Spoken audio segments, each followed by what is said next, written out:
That's the result, mga kababayan, of a thorough investigation ng Quadcom, and it is on official records. Kaya yung sinasabi ni Sara is an exact description ng past administration, not of this administration, na kanyang pinariringgan po, na ginagawa na niya na isang pribadong negosyo ang ating gobyerno, at may matindihan niyang corruption, and it threatens our freedom and sovereignty.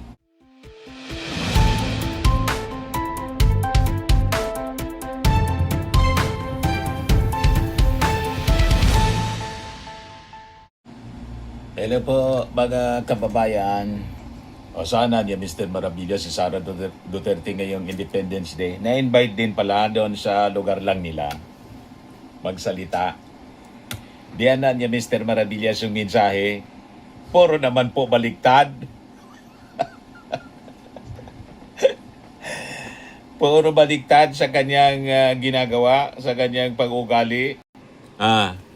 Sabi ni Sara Duterte, corruption threatens sovereignty, freedom. Talaga niya, Mr. Maravillas, may lakas ng loob mag-topic tungkol sa korupsyon. Napakalakas ng loob mag-topic tungkol sa korupsyon. Siya mismo na-impeach dahil po sa korupsyon.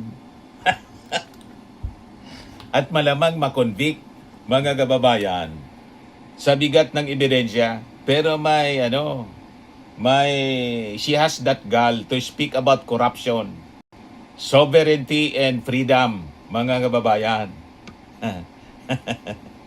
Iyan niya Mr. Maravillas kasi si Sara ginawa lang ng speech, ng kanyang speech writer. Hindi man talaga yun yung kanyang idea. Malamang po. Sabi nga dito sa amin, ang mensahe mo anya, suhay sa hawak, yung separado sa katawan, suhay sa hawak, separate, mga kababayan, unhinged, madaling sabi kung sa English, unhinged. O yan siya mga kababayan. Sabi dito sa report ng Inquirer, Vice President Sara Duterte in her independence message on Friday warned that corruption and poor governance undermine the country's sovereignty and the freedom won by Filipino heroes.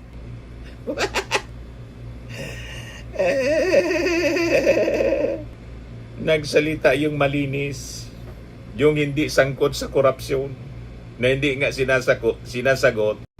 Hanggang ngayon, walang sagot. Sabi ng defense panel, prosecution panel wala. Sabi ng prosecution panel, walang sinabmit na sagot. Yung sagot, hindi man sagot. Lahat ng aligasyon hindi sinagot, mga kababayan. Then sabi niya dito, corruption is not only about stealing money. It steals opportunity, it steals dignity, and it steals hope, and ultimately it steals freedom itself, sabi po ni Sara Duterte sa kanyang mensahe sa Davao.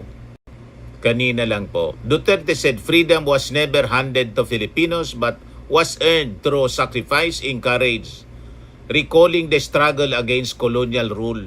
Pagkatapos, yung mismong kanyang tatay, after na isacrifice, mga kababayan, yung buhay ng ating mga bayani para ipagtanggol yung ating sovereignty, kalayaan, yung kanyang tatay nagsabi na pwede na niya ninyo kaming gawing province. Sabi sa China, pwede na daw gawing province yung Pilipinas. Puro po baliktad ang mga pinagsasabi. Pati ng kanyang tatay at siya mismo sa issue ng korupsyon na hindi man po niya sinasagot ang issue ng korupsyon na inaakusa sa kanya mismo, mga kababayan. Kung ako po ang nasa kalagayan ni Sara na may kasong korupsyon, I'll not touch about corruption kasi nakakahiya. Diba? Kaya lang wala na silang ganyan, mga kababayan. Sabi pa niya, Duterte said further that threats to sovereignty niya do not only come from foreign powers, but can also emerge from within government institutions. We fought for our sovereignty against foreign invaders, but sovereignty is not lost only to those who come from foreign shores. This is also lost anya whenever public service becomes a private business, when government officials behave like a syndicate in stealing the people's money. Yan mismo yung na-found out po, Sarah, ng Quadcom sa investigation po ng Congress. Ano sabi ni dating congressman, yung namatay na congressman Romeo Acop? Ayan o, malinaw.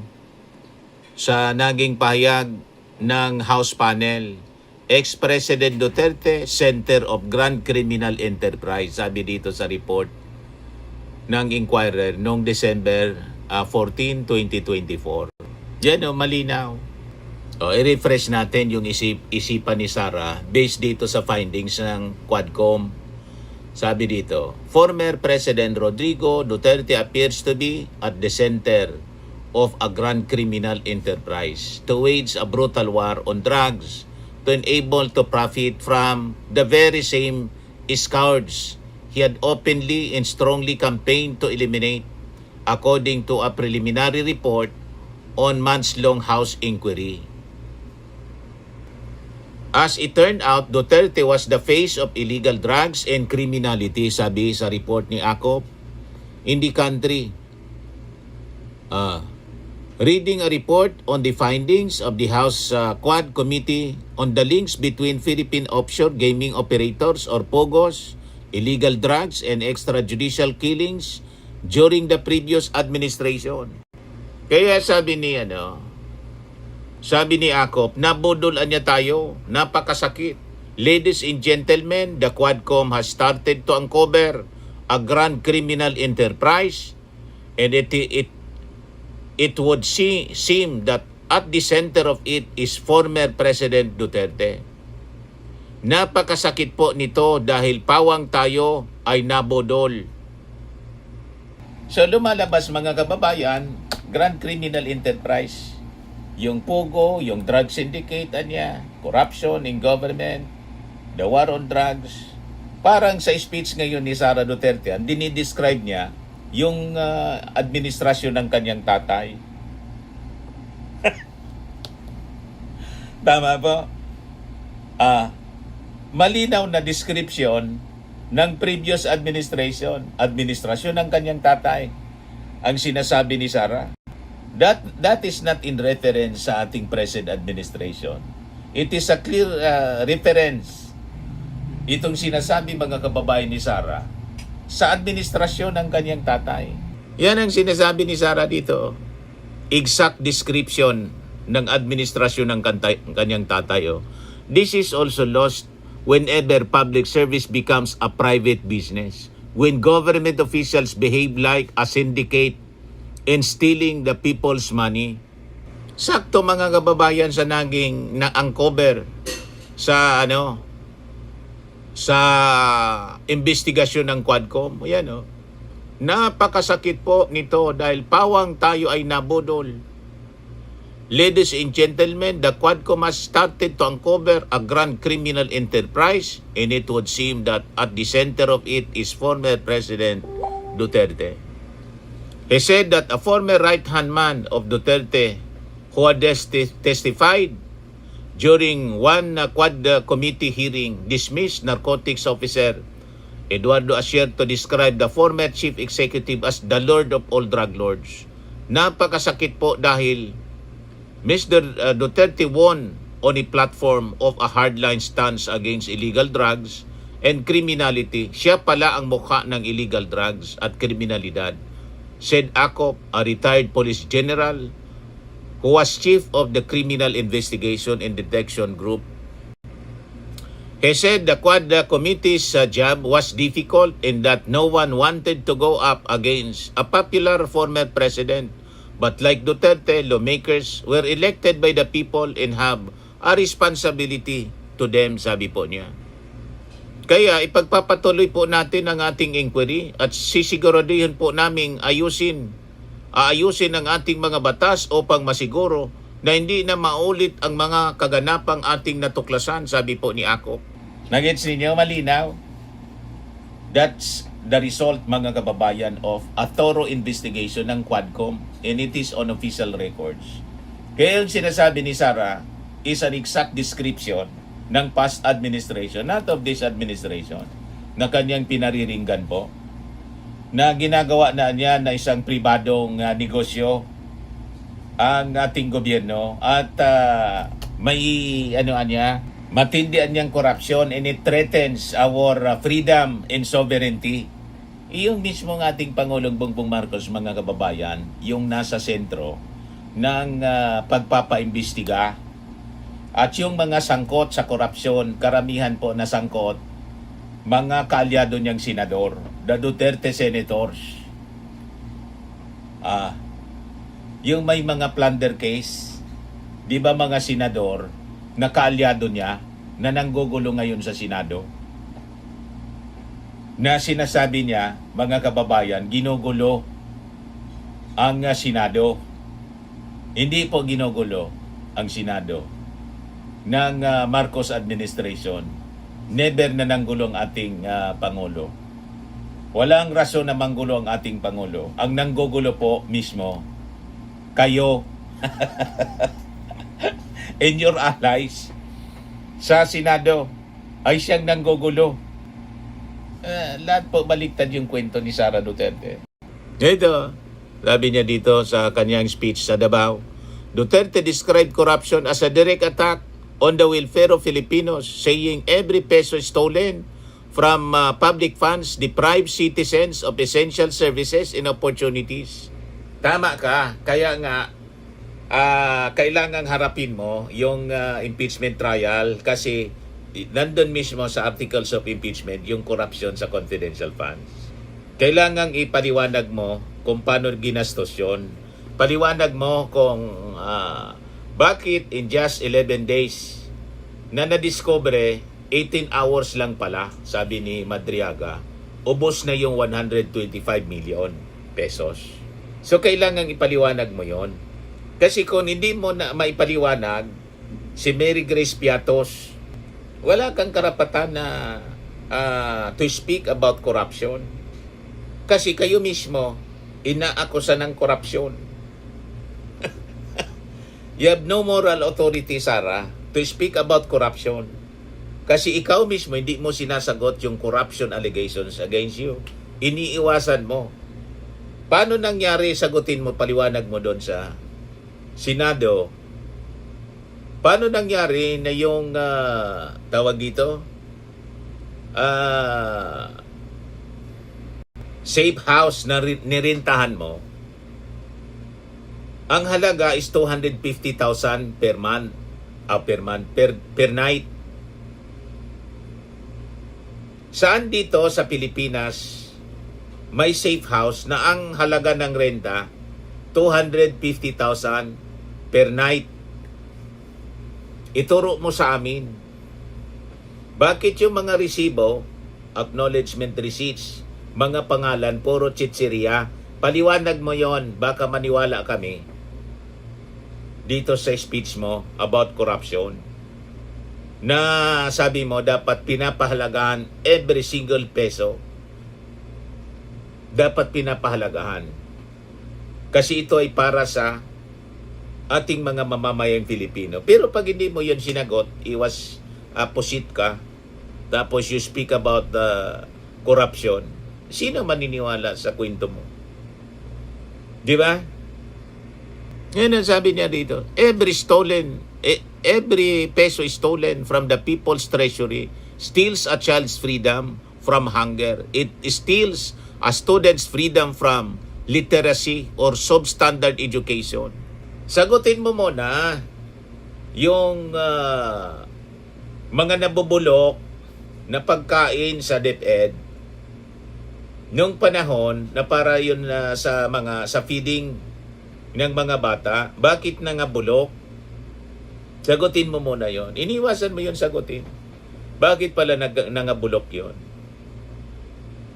Ah, sabi mo, mahalaga yung bawat peso. Mahalaga pala. Bakit 125 million pesos nagastos ninyo in just 18 hours? Sana punta yung 125 million. Sagutin mo muna ng maayos. Huwag iwas ng iwas. At kung ano-anong kinikwento po ninyo as if nakikipaglaban kayo sa korupsyon. Paano kayo nakikipaglaban sa korupsyon na kayo mismo po inaakusa ng korupsyon? At yung nagpapaimbestiga ng korupsyon, yung ating Pangulong Bongbong, inaaway po ninyo. At karamihan sa mga sangkot, kaalyado po ninyo, mga senador, may kaso plunder. Si Jinggoy Oto nakulong na. May mga susunod pa na makukulong sa mga kaalyado ninyong senador. Doon tahimik kayo. Pag nasangkot yung mga senador na kaalyado, tahimik kayo. At dito sa issue sa inyo, corruption allegation, tahimik kayo kung ano-ano mga pinagsasabi ninyo para pagtakpan yung totoong issue na dapat sinasagot po ninyo. Yan ang sabi niya. It steals a student's freedom from illiteracy or substandard education. It steals a patient's freedom to obtain quality health care. It steals a worker's freedom to earn a decent living. Nagsalita yung inaakusa na nagnakaw ng confidential funds. At hindi man sinasagot. Kung totoong hindi nagnakaw, hindi sinasagot. Iwas ng iwas, galit pag tinatanong. Yan sabi niya dito, every ghost project is a classroom never built. Kamusta naman, Sarah? Yung pinatayo ninyong classroom sa 3,000 plus na dapat pinagawa ninyo, 3% lang, 198 lang napagawa ninyo. 3%. Yung kayo DepEd Secretary pa, bakit may lakas kayo ng loob na magsalita ng ganyan?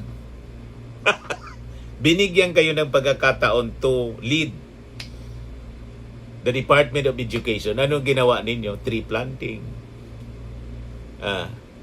Di ba? Pinatanggal lang ninyo yung visual aid. Na imbis makatulong, lalong nabobo yung mga mag-aral kasi walang visual aid. Bagsak yung edukasyon natin. Di ba? Ngayon maayos na with DepEd Secretary Angara. Maganda na yung ating edukasyon. Pero nung kayo yung DepEd Secretary, ano pinagagawa ninyo? Yung feeding nga lang, you fail. Pinabulok yung mga pagkain para sa mga bata para tumalino. Yung computer na diniliver substandard. Mga classrooms na dapat pinagawa, 193 na ipagawa ninyo sa 3,000 plus na target. 3% lang na ipagawa ninyo. So wala kayong karapatan na dumaldal ng dumaldal habang nang binigyan kayo ng pagkakataon na magtrabaho, hindi man kayo nagtrabaho. Namulitika lang kayo. Ano yung naalala sa inyo as DepEd Secretary? Yung additional vocabulary. Tambalos-los. Of all words, yung masama pang salita, yung naalala. At siyempre yung pagmumura ninyo sa ating Pangulong Bongbong Marcos at pagbabanta. Yon ang natingala ng mga kabataan sa inyo. Kaya sabi ni Atty. Ligotan, ang pinakang mabigat na kasalanan ninyo na dapat kayo matanggal bilang Vice Presidente, yung pagbabanta. Kasi kung nasa ibang bansa daw, kung kayo ay Vice Presidente ng ibang bansa, sabi ni Atty. Ligotan, private prosecutor, matagal na kayong tanggal. Tama ba?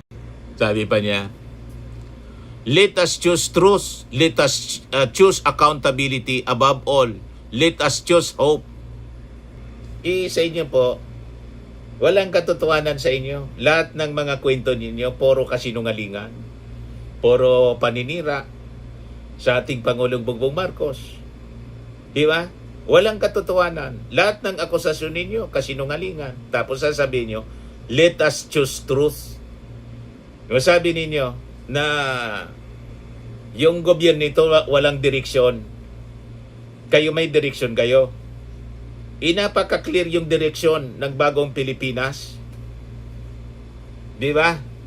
At napakadami yung na-achieve ng Marcos administration. Ang nangyayari, lahat ng mga accomplishment, achievements ng ating Pangulong Bongbong Marcos, sinisiraan ninyo.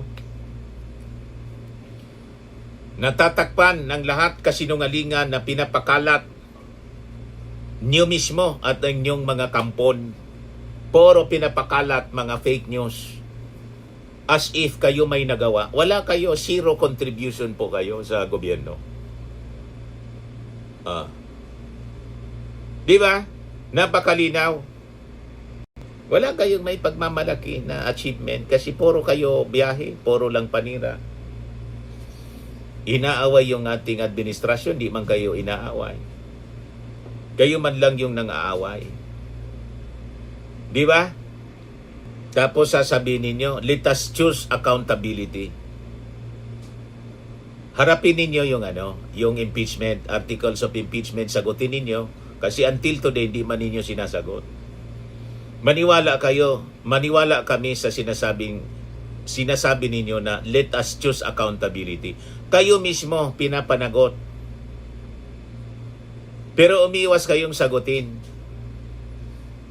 Di ba?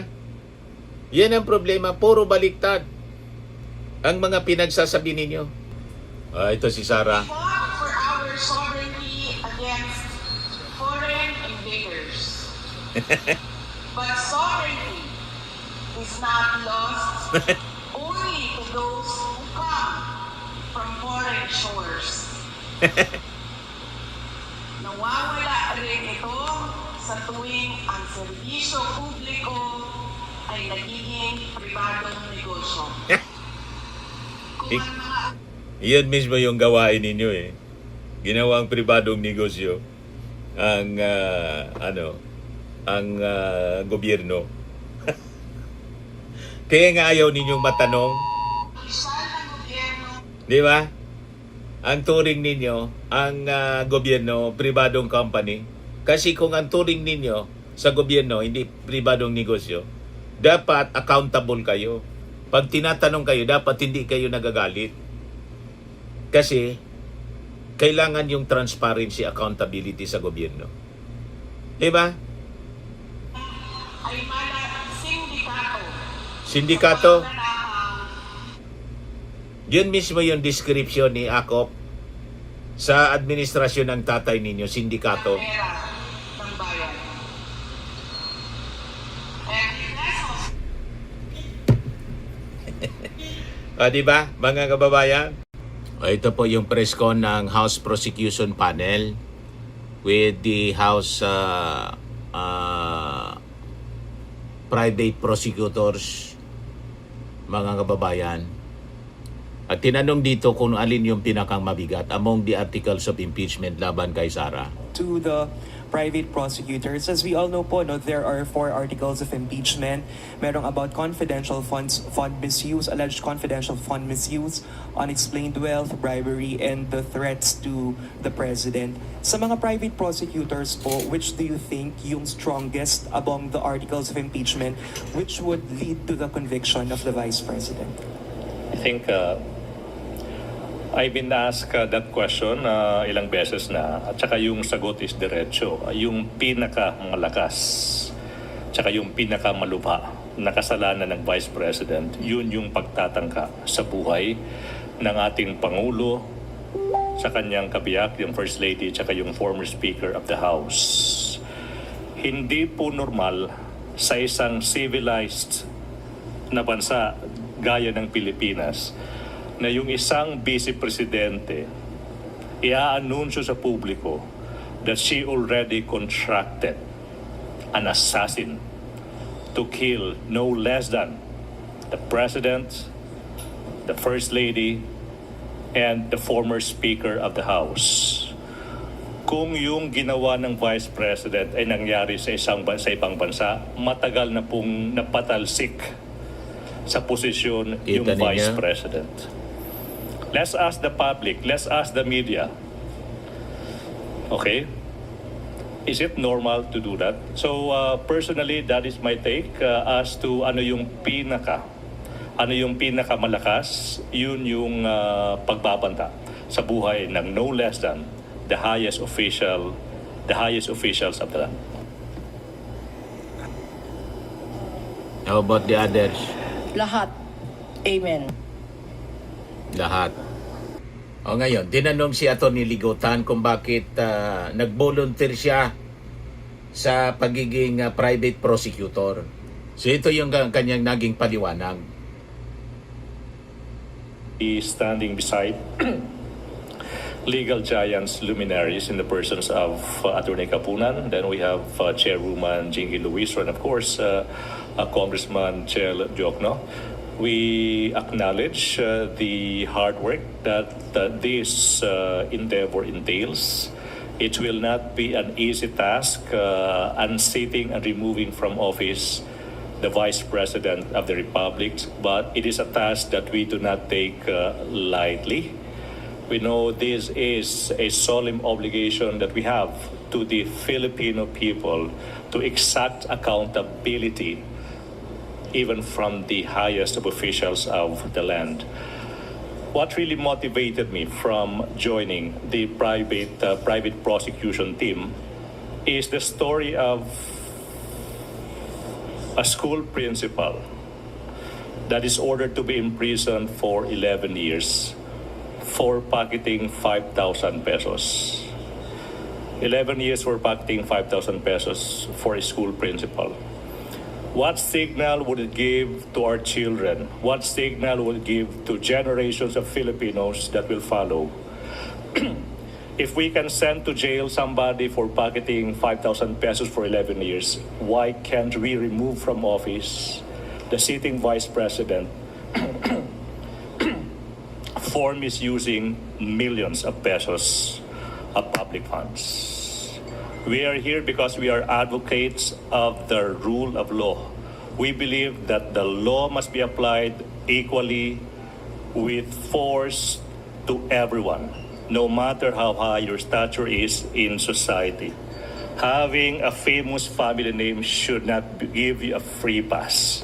You should be held accountable as with any other Filipino out there. That's all. Di ba? Kaya nag-volunteer siya. Pinakulungan niya 11 years yung isang principal na nagnakaw ng 5,000. Pagkatapos hindi natin itatanggalin ang isang vice-presidente na nilustay ang milyon-milyon na pera ng bayan. Yan ang punto dito ng private prosecutor na si Atty. Ligutan. Pagkatapos si Sara Duterte may lakas ng loob na magsalita tungkol sa korupsyon. Linisin mo muna yung pangalan po ninyo before you speak about corruption. About accountability. Linisin mo muna.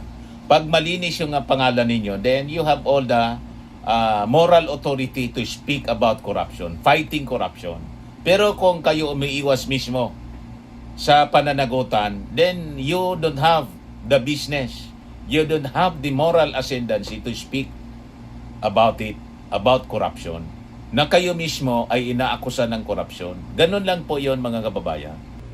Sa mga naghanap ng malinis and spacious fitness gym, pumunta lang po kayo sa aming Colossal Fitness Gym. We also offer Grab Car Rental with our brand new 2023 model ng Toyota Innova.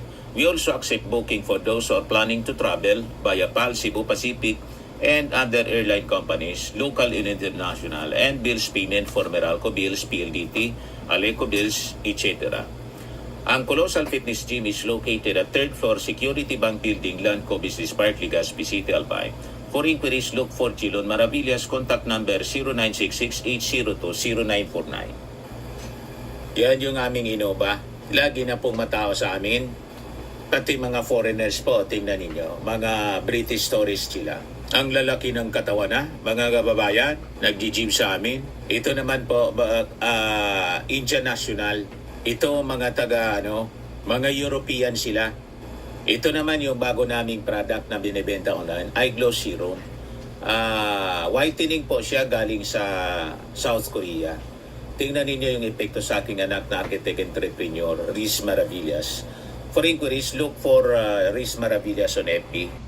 Ito naman po, Firmax Firming and Lifting Cream. Pinapahid po sa mga pulses in other affected area. Mainam po ito sa mga pains at paninigas na mga kasukasuan. Ito po, Automax Radiant Serum. Sa mukha naman yung application. Anti-aging po siya. You will look 10 years younger than your age. Ito naman po yung bagong product naming binebenta online. I am Worldwide Amazing Pure Organic Barley.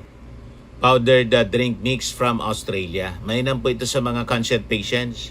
Tulad nitong si Yuli Tan, isang cancer survivor, ovarian cancer survivor. Sabi niya, barley did not just save my life. It gave me a new life. In 2019, Yuli faced the fight of her life. Through surgery and harsh chemotherapy, I am Worldwide Amazing Pure Organic Barley became her source of strength. It boosted her immune system when she needed it most and gave her the energy to keep going. 100% organic po siya. Immune system boosted, trusted by survivors. For your inquiries and orders, dumiretso na lang kayo sa aking anak na architect entrepreneur, Riz Maravillas. Sa mga mahilig naman po sa mga imported bags and wallets, dumiretso na lang kayo kay Ma'am Eileen Rosales, Eileen Closet. Nakabase siya po sa Amerika. Ito yung kanyang live streaming. Pwede kayong mag-order sa kanya every Sunday, 7 o'clock in the evening. Philippine time.